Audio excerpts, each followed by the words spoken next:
Bonjour, moi c'est Madame Timité Pélagie. Je suis là pour glorifier le nom de Dieu pour ce qu'il a fait dans la vie de mon mari à travers la campagne d'Israël. Une semaine avant qu'on ne lance la campagne, mon mari est tombé malade. Et c'est comme ça que nous nous sommes retrouvés à la clinique. 2 ou 3 jours à la clinique, son état a commencé à se dégrader. Et les médecins ont commencé à nous demander des examens à faire.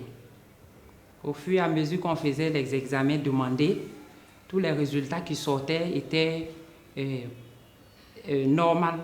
C'est-à-dire tout allait bien chez mon mari. On nous a demandé des scanners au niveau de... Parce que mon mari, nous sommes entrés 3 jours après, mon mari a commencé à faire un coma. Il ne se rappelait plus de rien. Il ne me reconnaissait plus. Il ne parlait plus. Il ne mangeait plus. Il avait les yeux ouverts, comme ça. Et il était dans les vagues. Et les médecins venaient, ils me demandaient, mais Madame Timité, votre mari, il a déjà eu ce genre de crise? Je dis non, que c'est la première fois. On me demande qu'est-ce qui s'est passé. Je dis, mais il est venu du boulot. Et il me dit, non, je ne me sens pas bien. On arrive à la maison et l'état a commencé à se dégrader. Et c'est comme ça, j'étais là, je priais à Dieu. Parce que tous les examens que les médecins nous demandaient de faire, tous les scanners qu'on faisait, toutes les radios qu'on a fait, tout était normal, tout était normal. Et les médecins ne comprenaient plus rien. Comment soigner quelqu'un qui est en train de mourir? Si on ne trouve pas de maladie, on ne trouve rien. Donc là, j'étais maintenant convaincue que la maladie de mon mari n'était pas, c'était pas une maladie naturelle, mais c'était plutôt spirituel. Donc là, il fallait maintenant appeler Dieu à mon secours. Seul Dieu pouvait le sortir de là parce qu'il était déjà mort. Mon mari était déjà mort. Il ne reconnaissait plus, il ne savait pas qui j'étais. Même les médecins, ils ne savaient même pas où il était. Il était là avec les yeux ouverts, c'est tout. Il mourait. Et c'est comme ça, j'ai dit à Dieu, la campagne est arrivée. Si moi je prends cette enveloppe, je vais prendre l'enveloppe, c'est pour sacrifier pour mon mari, parce qu'il faut qu'il sorte de là. Je suis fidèle à toi et tu ne peux pas me laisser. Je ne sais pas, mon mari, qu'il soit fidèle ou pas, moi, ce n'est pas mon problème. Moi, je suis fidèle à toi et je vais me lancer dans cette campagne.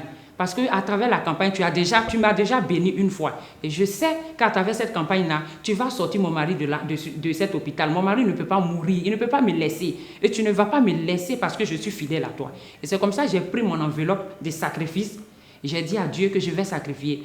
Parce que là, moi-même, je fais du commerce. Et mes affaires tournaient quand mon mari est tombé malade. Donc, j'étais à l'hôpital, on me demandait des examens qui coûtaient cher.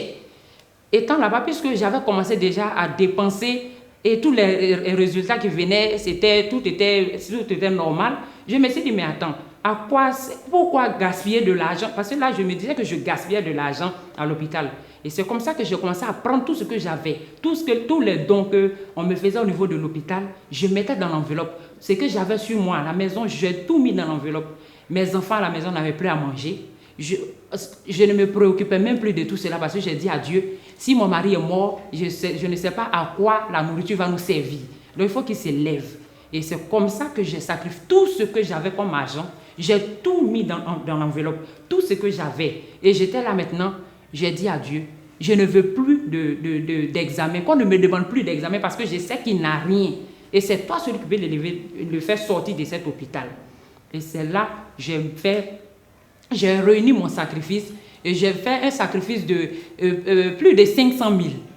Plus de 500 000, j'ai mis dans l'enveloppe et j'ai déposé sous le coussin de mon mari à la maison. J'ai dit à Dieu, avant qu'on accomplisse, parce qu'on devait accomplir le sacrifice le 15 juillet, j'ai dit à Dieu, avant qu'on accomplisse ce sacrifice-là, mon mari doit sortir parce que moi, je ne veux pas être préoccupée. Lorsque je vais venir accomplir mon sacrifice, il faut que mon mari soit couché à la maison. Et je vais, avec la joie, j'accomplis mon sacrifice et je sais que Dieu est avec moi et c'est comme ça. Avant qu'on accomplisse ce sacrifice-là, le 3, le mari a été libéré de l'hôpital. Les médecins ne savaient pas ce qui s'était passé et tous les médecins me disaient, mais Madame Timité, au lieu que moi je dise merci aux médecins, c'est les médecins qui me disaient merci. Madame Timité, vraiment merci. Je leur dis, mais pourquoi vous me dites merci? Non, vraiment, merci Madame Timothée. Il ne savait quoi me dire. Il me disait merci, mais moi je disais merci à Dieu parce que c'est Dieu qui avait fait sortir mon mari, qui l'a retiré de la mort et qui lui a redonné la vie grâce au sacrifice que j'ai fait. Donc aujourd'hui je suis là pour dire merci à ce Dieu-là. Merci à l'opportunité qu'on nous donne à travers la campagne d'Israël. Parce que sans la campagne, je crois que mon mari serait mort. Parce que je n'allais pas avoir l'idée de faire le sacrifice. Si la campagne n'était pas réussie, si on n'était pas dans la période, je n'allais pas avoir l'idée. J'allais plutôt prendre l'argent et puis faire les examens qui n'allaient servir à rien et mon mari allait mourir. Mais grâce à Dieu, il y a eu la campagne. J'ai fait la campagne et je me suis dit, peu importe les problèmes qui allaient venir, j'ai tout mis entre les mains de Dieu parce que la vie d'un homme est plus importante que tout ce que nous allons manger, tout ce qu'on va faire. La vie d'un homme est plus importante. J'ai fait le sacrifice et Dieu nous a bénis. Aujourd'hui, mon mari a repris le boulot. Il va très bien. Ça va très bien chez lui et tout est redevenu normal à la maison. Et la situation va, tout ce qui était bloqué, même Dieu a commencé à débloquer. Et ça va. Le bonheur, en tout cas, il y a le bonheur dans la maison. Il y a la joie dans la maison. Toutes les activités de mon mari qui étaient bloquées, grâce à Dieu, nous sommes entrés dans le mois de novembre. Tout est débloqué. Et moi-même aujourd'hui, Dieu est en train d'ouvrir les portes parce que le désir de mon cœur aussi est en train de se réaliser. Donc je dis merci parce que tout ça c'est grâce à la campagne. Je me suis donné, j'ai fait mon tout à travers cette campagne-là. J'ai fait mon tout, mais Dieu ne m'a pas laissé tomber. Il m'a relevé, il a relevé mon mari. Donc je dis merci à mon Dieu.